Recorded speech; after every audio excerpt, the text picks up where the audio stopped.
financial support, including cybersecurity assistance, as well as equipment to help Ukraine protect against chemical, biological, and radiological and nuclear threats. President Putin's invasion is brutal, and the human suffering is horrifying and painful to witness. We are determined to do all we can to support Ukraine. But we have a responsibility to ensure that the war does not escalate beyond Ukraine and become a conflict between NATO and Russia. This would cause even more death and even more destruction. I also expect we will agree to step up tailored support for other partners at risk from Russian pressure, including Georgia and Bosnia-Herzegovina. Working together with the European Union, we must help them to uphold their sovereignty and the right to make independent decisions. We face a fundamentally changed security environment, where authoritarian powers are increasingly prepared to use force to get their way. So I expect we will also address the role of China in this crisis. Beijing has joined Moscow in questioning the right of independent nations to choose their own path. China has provided Russia with political support, including by spreading blatant lies and disinformation. And allies are concerned that China could provide material support for the Russian invasion. I expect leaders will call on China to live up to its responsibilities as a member of the UN Security Council, refrain from supporting Russia's war effort, and join the rest of the world in calling for an immediate, peaceful end to this war. We will also call on Belarus to end its complicity in Putin's invasion. The decisions we take tomorrow will have far-reaching implications. Major reinforcements to our security will require major investments in defence. So I expect allies will agree to redouble their efforts to invest more. There is a new sense of urgency because we cannot take peace for granted. From the start of this crisis, Europe and North America have stood together, united in NATO, and we remain united, opposing Russia's aggression, supporting Ukraine, and protecting all allies. And with that, I'm ready to take your questions. Okay, we'll start with CNN, lady over there. Thank you, Natasha Bertram with CNN. Mr. Secretary General, Estonia has been calling for NATO to build up a permanent force in the region that is capable of stopping a Russian offensive, but the NATO-Russia Founding Act technically does not allow the alliance to establish permanent military basing in so-called new member states. And so I'm wondering if you believe that it's time to repeal the NATO-Russia Founding Act, given its invasion of Ukraine. And I'm also wondering, Estonia's defense chief had also said that NATO should get involved directly if Russia uses weapons of mass destruction, like chemical weapons. And I'm wondering if these kinds of red lines and how NATO would react if they were crossed are going to be discussed. First of all, we have to remember that we, over the last weeks, have deployed a substantial number of combat-ready troops to the eastern part of the alliance. Unprecedented NATO presence in the Baltic region, including in Estonia. And I've been in Estonia myself, and I've seen the NATO troops there. We have actually doubled the size of the NATO battle group, and we have doubled the number of battle groups in the eastern part of the alliance. So not only doubled the size, but also doubled the number of battle groups. Close to 40,000 troops under direct NATO command, and then on top of that, increased presence by the United States and others on, within the bilateral arrangements. So in totality, this is a significant reinforcement of our presence in the east, including in Estonia, with air, sea and land forces. And we are ready and we are there to protect and defend allies. We are ready to respond massively to any potential threat, attack against any NATO allied country. This has already happened. So this reinforcement has already taken place. And we will then also tomorrow make decisions and declare that we have deployed 4 more battle groups to Slovakia, Hungary, Bulgaria and Romania. Then there is a need to also address the more long-term consequences. So in addition to what we have already done, I expect also Allied leaders tomorrow to agree a tasking to our military commanders to look into the more longer-term consequences for our deterrence and defence. There is a need to reset our deterrence and defence, and I expect that to be a substantial increase of our presence for the long term, and we will do what is necessary to ensure that we protect and defend all allies and ensure that NATO provides credible deterrence and defence to all countries, including Estonia. Russia has walked away from the NATO-Russia Founding Act. They have violated it again and again.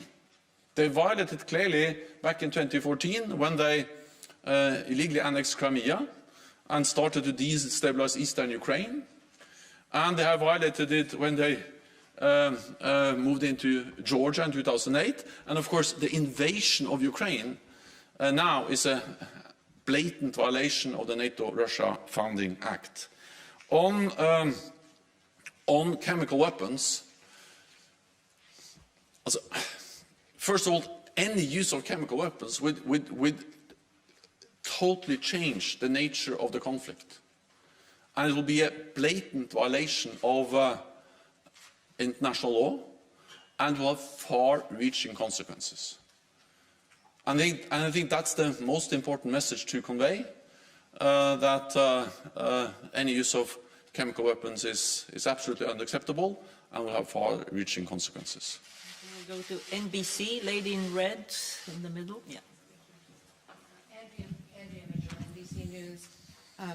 Secretary General, President Biden, in leaving Washington, just said that he believes that the use of chemical weapons by Russia in Ukraine is a real threat. You have just said that we cannot take peace for granted, and there is no sign, certainly, that Vladimir Putin is taking diplomacy seriously. And here we have President Zelensky, who will plead again with NATO for admission to NATO. If chemical weapons are used in Ukraine, how would it be morally acceptable for NATO to ignore President Zelensky's plea for NATO admission? For NATO? For NATO admission. To ignore his plea to be admitted to NATO. Thank you, sir.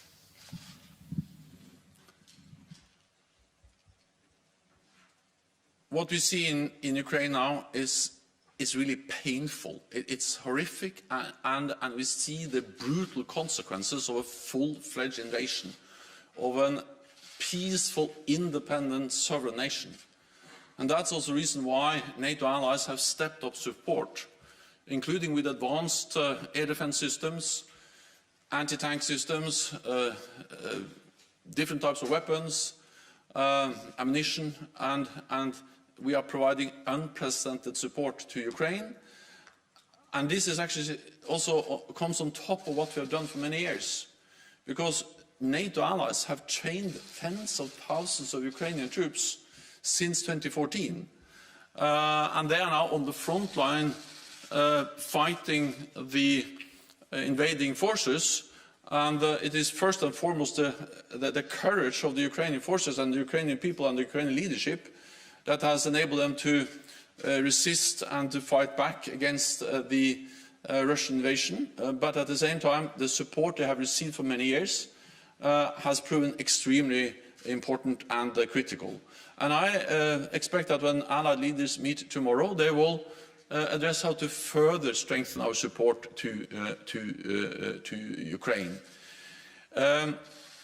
NATO membership is not on the agenda, but support to Ukraine is absolutely on top of our agenda and will be one of the main issues to be addressed tomorrow. Okay, Sky. Thank you. Secretary General, thank you very much. Mark Stone from Sky News. Could you explain or could you outline how NATO defends itself against a nuclear attack? Because it's clear that on Russian state media, they are openly, propagandists, pundits, people close to the Kremlin are now talking in pretty straight and stark terms about a nuclear attack. How does NATO defend itself against a nuclear attack? Thank you. Russia must stop its nuclear saber rattling. This is dangerous and it is irresponsible. NATO is there to protect and defend all allies, and we convey a very clear message to Russia that the nuclear war cannot be won and should never be fought. And it just highlights the importance of ending the war in Ukraine, because we need to do everything we can to prevent the war from escalating beyond Ukraine and becoming even more deadly and even more dangerous than what we see today. Any use of nuclear weapons will fundamentally change the nature of the conflict, and Russia must understand that a nuclear war should never be fought and they can never win a nuclear war. This is actually something that Russia has agreed to again and again, and the continued nuclear saber-rattling from Russia, the nuclear rhetoric, is actually contradicting what they have stated in the UN and in other formats, agreeing that we should do whatever we can to prevent a nuclear conflict. Okay. Al Jazeera. Secretary General, staying with weapons of mass destruction, you said in your opening statement on chemical and biological weapons that you were thinking of equipment to protect Ukraine. Can you give us more details of what you're going to be proposing to the leaders tomorrow? So we have provided different types of support, also when it comes to different measures to protect against chemical weapons. And I expect the allies to look into how they can step up and provide more equipment to protect and defend against chemical weapons. I don't think it's useful if I go into all the details, partly because allies will discuss this tomorrow, but also partly because I think that when it comes to the details about exactly what kind of support we provide, it's actually not always the best thing to be too detailed about that. We provide support, we are stepping up our support, and we are concerned about the possibility of use of chemical weapons or biological weapons. We've also seen not only the nuclear rhetoric from the Russian side, but also these false claims that Ukraine, supported by NATO allies, are producing and preparing for the use of chemical weapons. This is an absolute false accusation, but it may be a way for them to, in a way, try to create a pretext for their use of chemical weapons. Russia has used chemical agents before against their own opposition and also on NATO allied territory in Salisbury.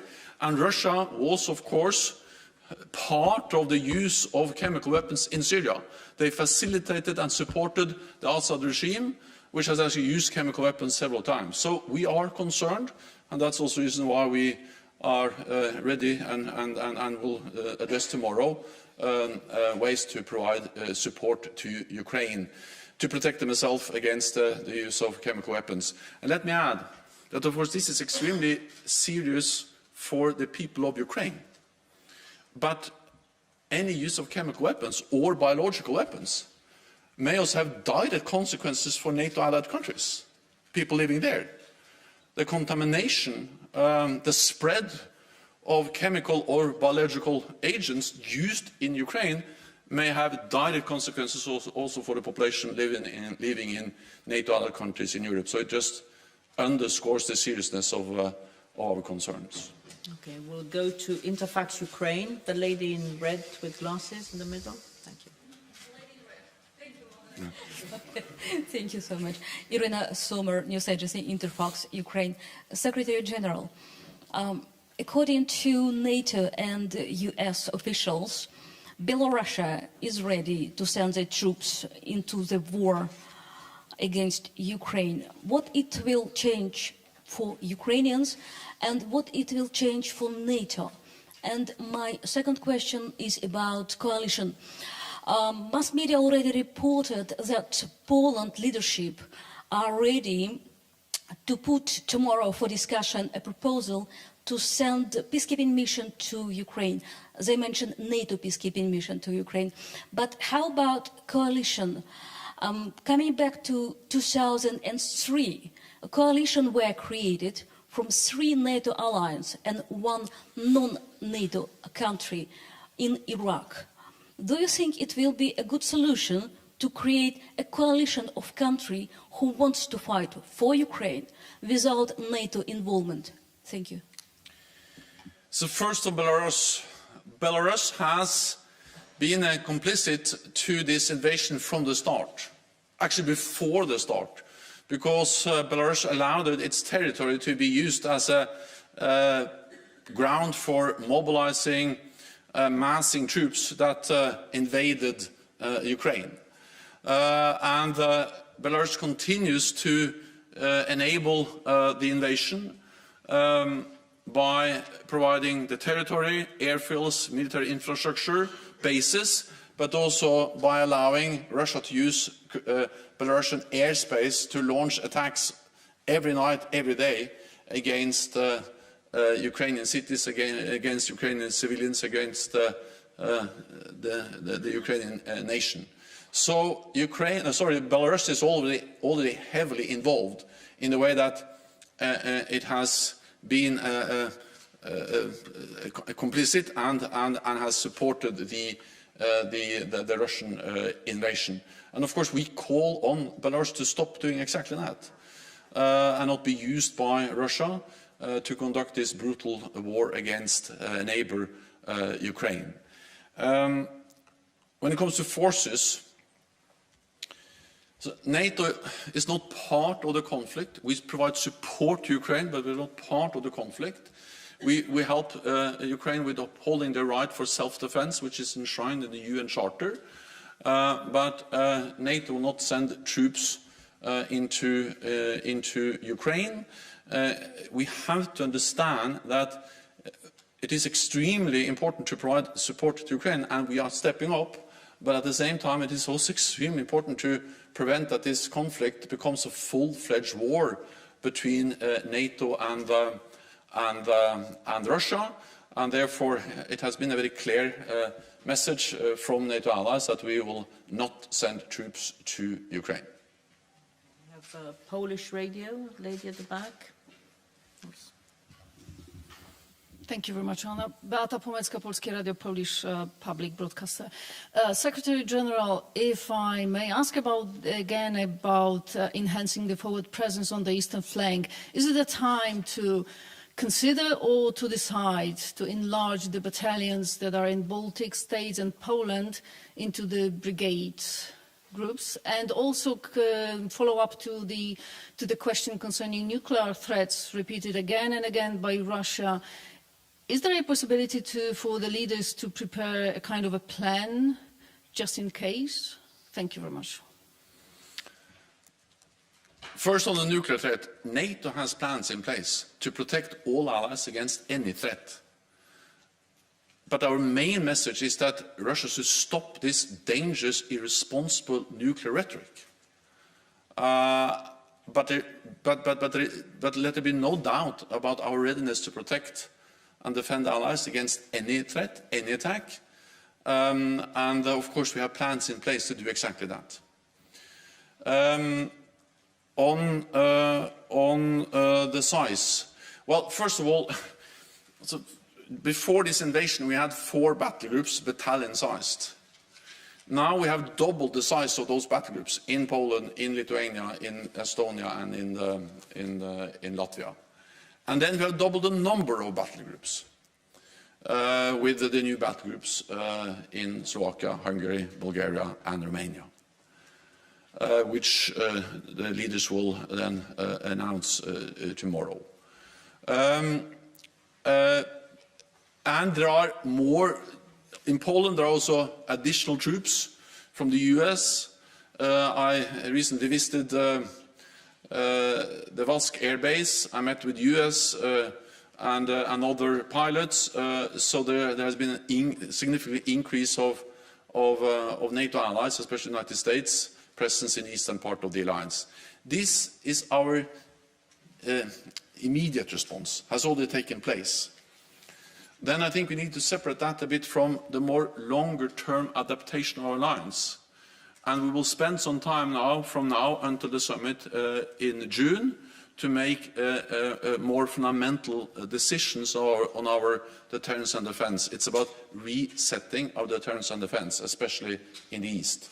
And there I expect that a part of that will be a significant increase of our presence on the ground in the eastern part of the alliance for the long term. So immediately we have done a lot. Then we will start the process of more long-term changes in our deterrence and defence, which will be lasting and most likely will then include also a significant increase of the size of the presence of the NATO multinational forces in the eastern part of the alliance, including in Poland. Okay, we'll go to Chas from Ukraine. Gentleman here. Gentleman in blue. Yeah. Secretary General, do you believe in the successful and fruitful summit tomorrow, taking on account the position of Hungary? As you know, that they are going to block the main issues you will put on the table tomorrow concerning of the help to Ukraine. Well, I believe it will be an important summit tomorrow, an extraordinary NATO summit in an extraordinary security situation, where we face the biggest security threat for a generation since actually the end of the Second World War. And therefore I believe this is an important meeting, and I'm confident that allies will agree on important issues, including on the importance of providing support to Ukraine, strengthening our own deterrence and defence, and also provide support to other partners which are now under pressure from Russia, for instance, Georgia and Bosnia-Herzegovina. And I expect all allies to agree, all 30. Okay, we'll go to Politico. A lady here. Thank you. Second row. Thank you very much, Secretary General. I'm Lily Bayer from Politico.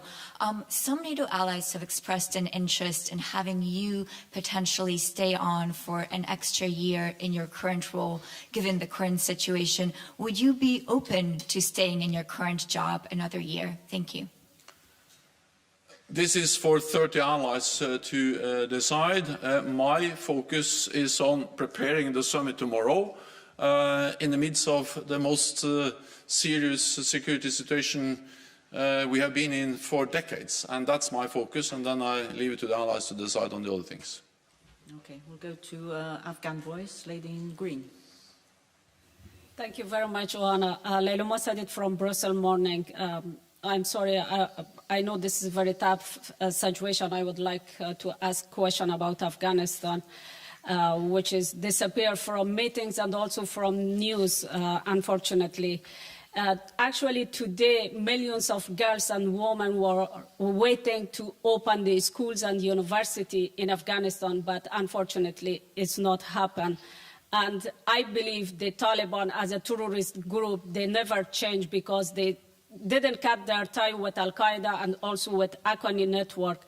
So in a country, the women are disappear from the society, and also there is no woman right, human right, and also freedom of expression, and also liberty at all. They are killing, raping, and also torturing and imprison the people in Afghanistan. Why is it acceptable, and attractive for EU and also for NATO? Thank you. I think it is very important that we don't forget Afghanistan. It is especially important that we don't forget that education is a fundamental human right. And of course that also applies for girls, for women. And it was one of the biggest achievements of the last 20 years that millions of Afghan girls were able to attend school and to get education. And any attempt to deny girls in Afghanistan education will be a violation of what Taliban has promised. And we have to hold them accountable for what they promised and their commitments, including on the right for education to women. Therefore, I agree with the disappointment expressed by the United Nations, and I also strongly believe that we must continue to support all Afghans who are working to uphold the right for human rights, for the freedom of speech, but including also the right for education for women. Okay, and Financial Times over there. Yes, over there. Thanks. Thank you so much. Secretary General, you mentioned China. Do you personally consider China to be an ally of Russia in this conflict? And what would you like to see from NATO member states in terms of real actions that could pressure China into ceasing its support for Russia? Thank you. So what we have seen is that China has not been able to condemn the invasion. They abstained in the UN General Assembly on the vote on the resolution clearly condemning the invasion. We've also seen that Chinese state authorities have spread some of the same lies about Ukraine and about NATO, and in that way provided political support to Russia. And of course for NATO it is of particular concern that China now for the first time has questioned some of the key principles for our security, including the right for every nation in Europe to choose its own path. Because in the joint statement between President Xi and President Putin, they actually together state that they are against any further enlargement of NATO. And that's new.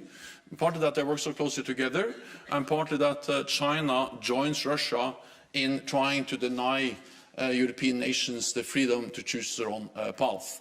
And therefore we call on Russia, and I expect the leaders when they meet tomorrow to call on Russia, to call on China to condemn the invasion and to engage in diplomatic efforts to find a peaceful way to end this war as soon as possible. Okay, we had and not provide material support. Yeah, sorry. Ukrainian State TV. Yeah. Matsuka, Ukrainian State TV. My question about, do you know about real Ukraine's defense needs, and do you have clear priorities what Ukrainians need today? Do you know about the disappointment of Ukrainians in NATO now, and how do you explain your strategy to average people in Ukraine who now under shelling in Kyiv and in other cities? What we see in Ukraine is horrific. It's painful even for us to watch, and then of course it's even worse for those who are there. And the human suffering and the scale of violence is something we have not seen since the Second World War in Europe. NATO allies are in close contact at different levels with Ukraine, with President Zelensky, with ministers. We had the Ukrainian defense minister participating in our defense ministerial last week. Tomorrow, President Zelensky will address the NATO summit, and as we all know, President Zelensky and other Ukrainian officials are addressing different political bodies in different countries across the alliance almost daily. And by doing that, and by having the close contact at many different levels, we also are informed about the needs for different types of help. financial support, humanitarian support, but also, of course, military support. And allies are stepping up with military, with financial, with humanitarian support. Then we are aware of, because this is something which President Zelensky and the Ukrainian officials have expressed several times to us, that they are grateful for the support, but they want us to do even more.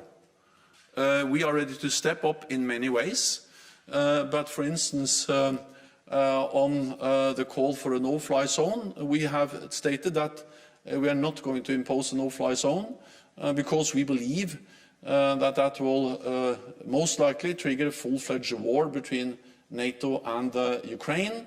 A no-fly zone means that we need to take out Russian air defense systems in Russia, which are covering the airspace over Ukraine, and it means that we have to be ready to shoot down Russian planes, and that will most likely lead to a full-fledged conflict. So we are in regular, almost daily contact with Ukraine. Ukraine is a highly valued partner. We have worked with Ukraine for many years. I've been there many times myself, and it is horrific and really hard to watch. And that's also the reason why allies have provide support, but also have imposed unprecedented sanctions on Russia to ensure that this war ends. Okay. Associated Press. Lauren Cook, Associated Press. On the battle groups, please, for Hungary, Slovakia, Romania and Bulgaria, could you give us a sense of when they're supposed to arrive? I imagine circumstances are urgent, and how long they might stay. Is this something that we're looking at for several years, or just until this conflict has died down? And then within that, there was a question, I think Hungary didn't necessarily want other troops there. How's that going to work? Thank you. Also, these battle groups are now actually there. We are increasing, they are becoming more and more integrated and more operational. But the forces are already, also, at least to a large extent, already there. And they're going to be NATO multinational battle groups. There will be, of course, an important component of the national home defense forces will be part of the battle group, but then there will be other NATO allies also contributing forces. Again, this is part of our immediate reaction. So this is something which is happening now, together with all the other things we have done. It's hundreds of thousands of NATO troops on heightened alert, roughly 100,000 US troops in Europe now, many of them in the eastern part of the alliance, and that is significantly more than before the crisis. And then around 40,000 troops on the direct NATO command, and all of this is the immediate response to the Russian invasion of Ukraine. We will have that in place as long as necessary, but in parallel with that, we have started the process to reset for the long term our deterrence and defense, because it is already today possible to say that this invasion, this brutal war in Ukraine, would have long-term consequences for our security. It's a new normal for our security, and NATO has to respond to that new reality.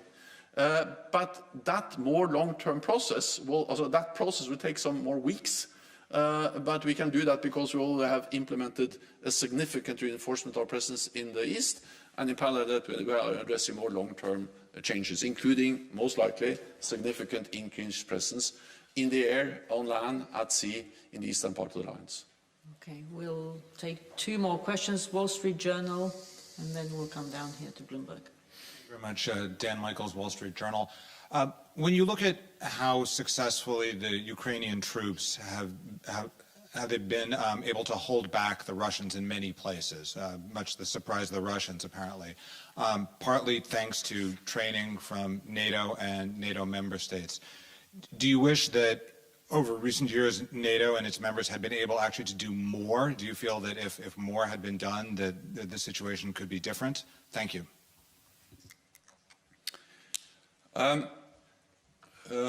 First of all, I would like to commend the courage, the professionalism of the Ukrainian armed forces.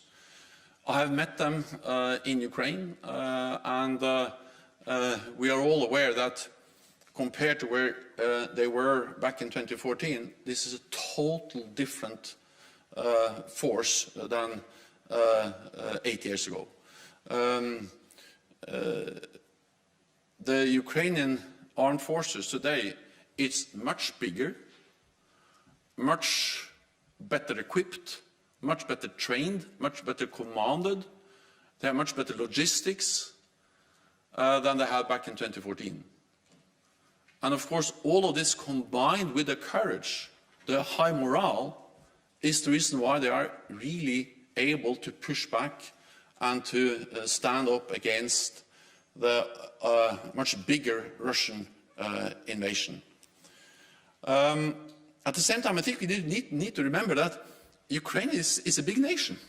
It's the biggest country in Europe, and more than 44 million people. So it's a significant nation with a strong army defense force. And of course, it's important that NATO allies have provided support for many years, especially the United States, Canada and the United Kingdom, but also some other allies. And also believe it is important to understand that NATO has also provided support on logistics, on command, on modernizing the security institutions into the transformation of the Ukrainian armed forces has been supported by also NATO as an institution. And for instance, Yavoriv, the place that was attacked, is a place where we conducted training and support for Ukrainians. I've been there myself and seen how NATO allies and NATO for many years have provided important support. Of course, it's always, in hindsight, possible to say that we should have done even more. But first of all, I think the lesson learned is that support and help over many years have a significant impact, as it had on the Ukrainian armed forces. And second, I think it also is a lesson to be learned about the importance of supporting other partners which are under Russian pressure. Bloomberg. Thank you. Natalia Droziak from Bloomberg. I just want to go back to the topic of chemical weapons.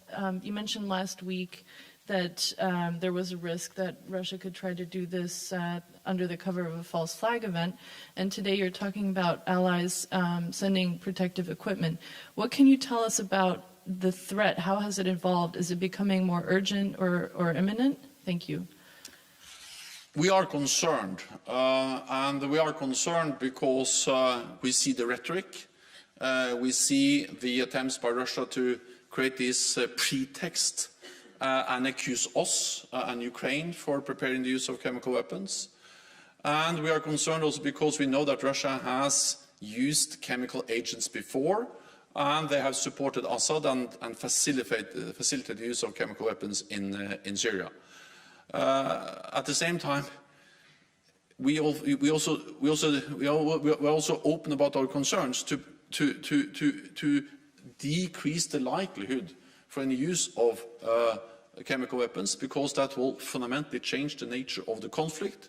It will be a blatant violation of international law, and it will have severe consequences in a way that it is important to convey to Russia, so they don't use any chemical weapons in Ukraine, both because that kind of any use of chemical weapons will have devastating consequences for Ukraine, but it could also have severe consequences for neighboring countries, because any contamination or spread of chemical agents or biological agents will cause also potentially affect neighbors. Thank you very much. This concludes this press conference. We'll see you tomorrow. Thank you. Thank you so much.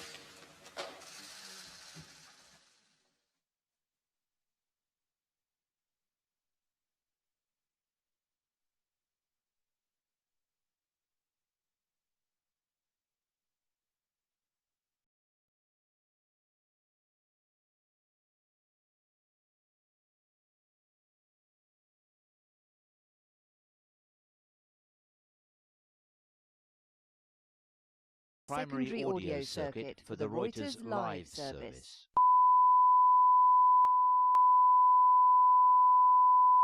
This is the primary audio circuit for the Reuters live service.